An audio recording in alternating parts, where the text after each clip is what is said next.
and welcome to Love Letters. Love Letters are a collection of love stories so people get lost, get crazy, and disoriented in the name of love. Another week, another great episode.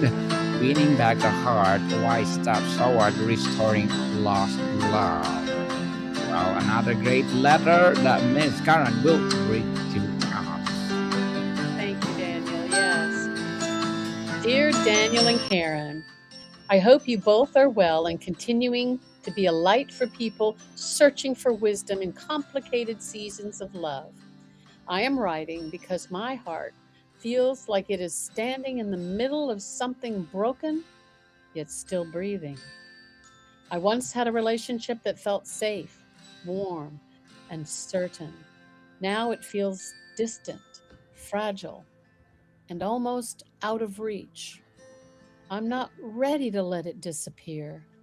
Somewhere along the way, familiarity slowly replaced tenderness.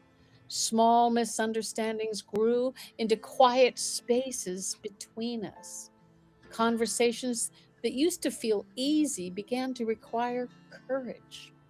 I started to wonder whether love can fade without anyone intending harm. What frightens me most is how subtle the drift has been. I still see the person I fell in love with. I remember the laughter, the shared plans, and the comfort of simply being near one another. Those memories are not painful, they are precious. They remind me that what we once had was real and deeply rooted. Because of that, I cannot accept that the story is finished. At the same time, I know memories alone cannot rebuild a future. Something practical, intentional, and humble must happen next. I'm willing to examine my own failures and blind spots. Pride has no place in restoration. I want healing more than I want to be right. What confuses me is knowing when to hold on and when holding on becomes pressure. I fear pushing too hard and causing further distance. Yet, I also fear doing too little and watching love just completely slip away. The balance between pursuit and patience seems feels impossibly thin. How does someone fight for love without suffocating it? There are moments I replay conversations wishing I had spoken softer words. I think about opportunities for kindness that I rushed past. Regret can be a heavy companion at night. Still, regret also tells me my heart remains invested. If I didn't care, I wouldn't ache to repair it. I want to rebuild trust, but I'm unsure where trust truly begins again. Is it in consistent actions, honest conversations, or simple presence? Perhaps it is all of these repeated faithfully over time. I'm ready for the long road if it leads us back to each other. I just need direction on how to take the first steps. Part of me wonders whether love can be rediscovered in the same relationship. Could two people meet again as wiser versions of themselves? Can disappointment become the soil for deeper understanding? I hope maturity can write a better chapter than emotion did before. I want to believe renewal is possible. Daniel and Karen, you speak often about commitment being more than a feeling. Right now, that truth is both challenging and comforting. My feelings rise and fall, but my desire to restore remains steady. I am prepared to practice patience, listening, and to change. I simply need guidance on doing it well. So I'm asking you, from one hopeful heart, what does a wise pursuit look like now? How do I express love in a way that invites rather than demands? What habits create space for reconciliation to breathe again? I am ready to learn, ready to grow, and ready to try.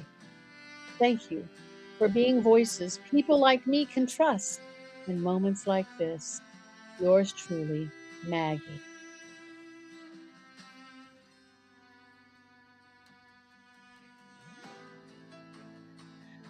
So, Daniel, you are muted right now, brother. Okay, We would thank love to. you. Thank you, Miss Karen. Thank you for trusting us with something so tender, Maggie. When love feels like it's so slipping away, the heart can panic and try to fix everything overnight. Real restoration, however, usually moves at the speed of trust. Slow is not failure. Slow is often how foundations are built. Give healing permission to take time and don't rush. Hmm, that's good. Daniel, it makes me, having a long term marriage. And the truth is, I have a lot of friends in my generation. We have long time marriages. That this kind of ebb and flow can happen in any marriage, in any relationship where you've kind of taken each other for granted, whatever that looks like. So the couldn't wait to see each other stage, couldn't wait to be with each other, seems to take a back seat to other pressures of life. Jobs, children, homes, uh, car repairs, whatever they are, they can feel so overwhelming that we forget that the foundation of it all is this beautiful relationship that you started with. Hmm. Beautiful, beautiful relationship. Maggie, the first work of regaining love is internal, not relational. Before you can repair us, you must understand me first, not us, me, yourself. Reflection reveals pattern you may have missed while emotions were loud. Growth in awareness changes the way you show up. A better presence creates a better possibility. That's good. And Maggie, it takes two to tango, so they say. And Daniel and I, our perspective is it takes three to tango. And this is a good time to invite the presence of God and his principles to help you. And it all boils down to love. If you are really truly still love this person and you're looking for those intimate close feelings to be returned, this is something you can pray about, because and pray for your spouse. What would make them happy? It's an unselfish way to go about bringing this restoration. How can I be a blessing? Not how can I be blessed? Because I promise you, you can't outgive God. You can't be too much of a giver. And so there is a reward in and of itself when you see someone responding to your kindness. You expressed that there were times you spoke too harshly, and it's okay to say, you know what, I'm sorry that I've been short with you, or that my own fatigue, or whatever you could say, has not allowed me the time to truly listen that I used to. And I just want to say I'm sorry, and I'm going to try to do better. Just recognizing something that maybe your significant other hasn't even complained about, but you recognize that this has somewhat caused some of the distance between you. Obviously, not all of it, but it's a good place to start. You can't change them. You can only change you and your behavior. Hmm. Very well said, Miss Karen. Maggie, humanity is magnetic in wounded relationships. When someone sees genuine ownership instead of defensiveness, walls begin to lower. Apologize without excuses, carrying tremendous power. They communicate safety, and safety is where reconnection begins. How true is that? And in showing the respect that you want to receive can also help get it back. Find remember, as you would talk about memories of things that you enjoyed together. Well, they don't have to just be memories. There's some things that you could still do. Perhaps you like to take picnics or walks in the park, or a vacation to the mountains for the weekend, or a visit to some other friends, or having people over for dinner that you really love love to spend time with. There's ways that you can promote what used to make you happy and bring them back into your life now. They may be changed depending on how much time has passed, but doesn't mean you can't find those connections again. I recommend that highly. Hmm. Definitely. And Maggie replaced dramatic promises with consistent behavior. Grand speeches can feel inspiring, but reliability builds credibility. Small repeated demonstrations of care restore confidence. Let your actions become predictable in the best way. Trust grows where steadiness lives. Hmm. I know one of the things that made a difference when I was experiencing this kind of distance is the night before preparing lunch for my husband. We were both going to be working the next day, but I would make sure that he went to work with a bag lunch. You know, whether he ate it or not, he had something that I knew he liked. When I shopped, I made sure I shopped for things that I knew he would want to have. And it took a little, just about 15 minutes out of my day the night before, and it was packed and ready in the refrigerator for the next morning. Um, and I know at first nothing was said, but eventually I know that it suddenly I'm getting invited to go on a date, whereas that wasn't happening for a while.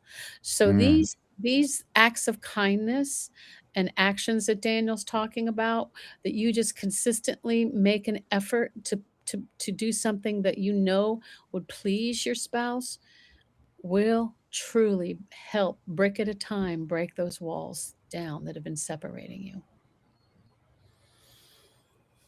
Patience is not a passive, Maggie. It's active restraint guided by love. You may want immediate answer about the future, but pressure can also a heart that is trying to reopen. Give the other person room to process without feeling chased. Space can be a gift. Breathing room after leads back to closeness. And learn to listen without preparing defense. Just listen, okay? I know women always talk and talk and talk and backfire. Please listen first, okay? Without defense. True listening seeks understanding rather than victory. When someone feels fully heard, resentment loosens the grip. Validation doesn't mean agreement, it means respect, and respect builds bridges. And you're right. And that word validate is so important. We have feelings, whether feelings are right or wrong, they just are. And as you were listening, as Daniel's describing, you're validating their opinion, you're validating their feelings. And like he said, it doesn't mean you have to agree with them, but just listening, you'd be amazed at how that can change your perspective. Wow, I didn't realize you were going through that you were feeling that pressure at work, or facing something difficult. I'm glad you told me. I'm really happy, and I'll take that in prayer. You don't have to solve it. And I remember that was one of the barriers that I felt in my marriage was, I'm not looking for you to solve my problem. I just want you to hear. Just like Daniel's described, I just want you to listen. Just listen. And Mhm. I want to be validated that my feelings have merit, or at least they're real. They're my feelings and they're real. They real for sure. Miss Maggie, focus on becoming safe to approach again. Tone, body, language, and emotional regulation matter deeply. If interactions feel calm, hope rises. If they feel volatile, retreat follows. Peaceful presence invites conversation. Accept that building may create a new version of love, not a replica of the old one. Trying to return to the past can prevent you from building a stronger future. Growth changes people. Let maturity reshape the relationship. New can be better than familiar. Maggie, I really appreciate too that You're reaching out because you're not content to have the closeness that you had experienced completely fade away. And like you said in the letter, it shows that you still care. And hopefully that's true for your spouse as well, that they still care. They just don't know how to bridge the gaps between you. And this is something that you can get divine inspiration, you can get other help, but also, as Daniel and I are describing, you can get the insight you need for this as you are quietly contemplating what it will take. You know, there's parts of you that know you've seen what brings pleasure to your spouse. You've seen what they love, what they do. Maybe it's letting go and letting them have nights out with their buddies or something that maybe has been a bone of contention. And there are some things that we can let go of that really aren't as important to us, but they're important to them. And we need to be unselfish enough to say, okay, you do that. And maybe that's a night you can get with your friends or do something that your spouse wouldn't want to do with you. So you both have a time where you just each enjoy a fun activity that is healthy emotionally. And I'm certainly not talking about anything illicit. I'm talking about something good. Maybe they Mm-hmm. love to fish or hunt, and you love to go to a sewing circle, or I know I'm being very uh, because there's I know I have some girlfriends that love to fish, so it's not just men that like to fish. That may be something you want to do together. I don't know. You find those things that you can do apart and you can do together, and having the peace that knows that you can go and do your own thing and then come back and still have each other there. Mm-hmm. Yes. Resist the urge to measure progress daily, Miss Maggie. Healing rarely moves in straight lines. Some days will feel warm, others distant. Do not let temporary setbacks break long term commitment. Stay faithful in the process. Gratitude softens hard histories. Notice that will still works, even if it seems small. Appreciation reminds both hearts the value, or that value remains. What we water tends to grow.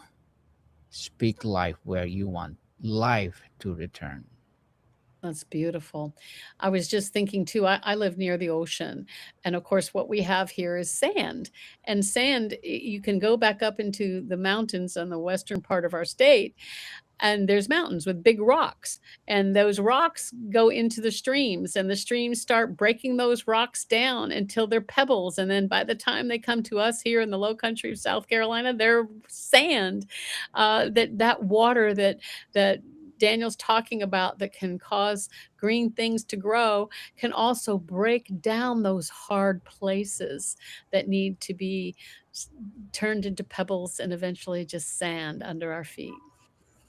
Certainly.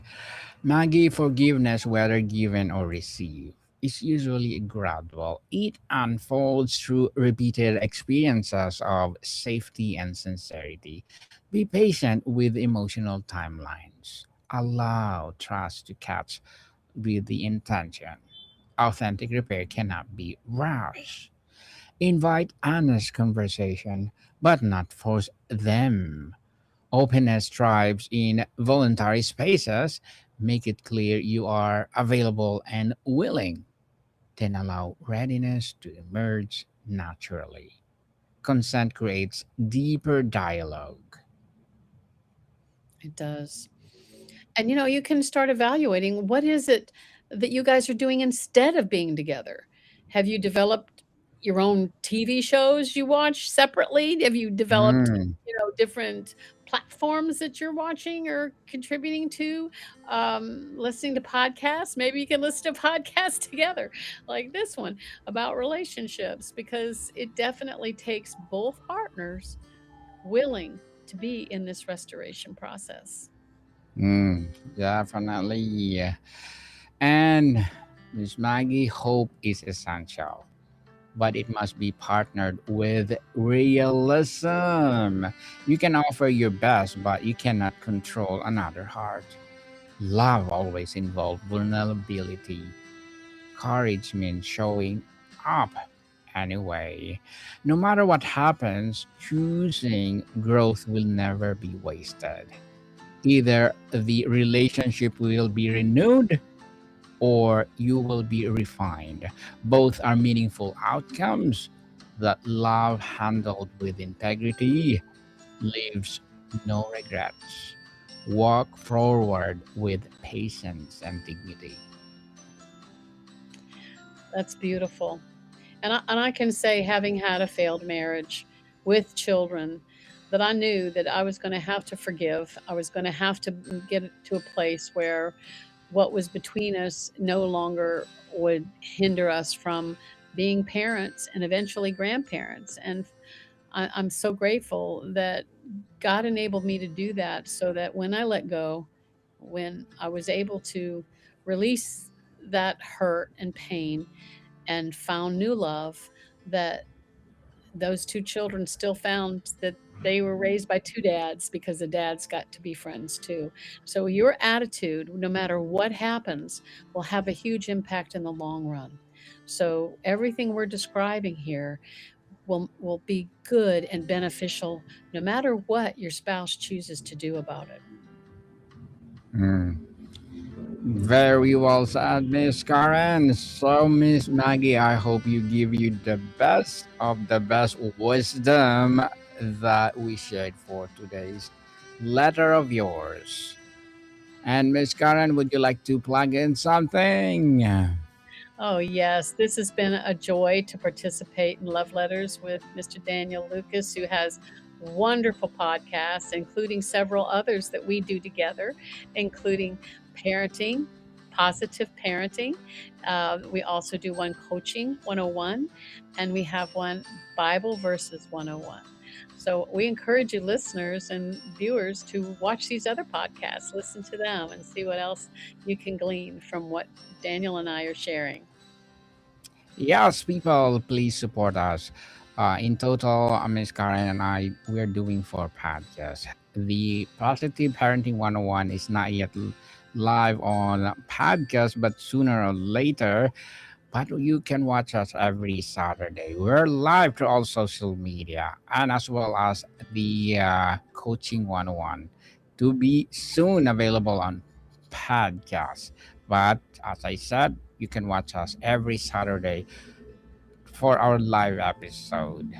And of course, Bible Verses 101 and Love Letters available where you listen your podcast. So please do listen to us because every episode are we making that will be bigger, better, and bolder. That inspired you, that make you a lesson that you will apply in your daily lives.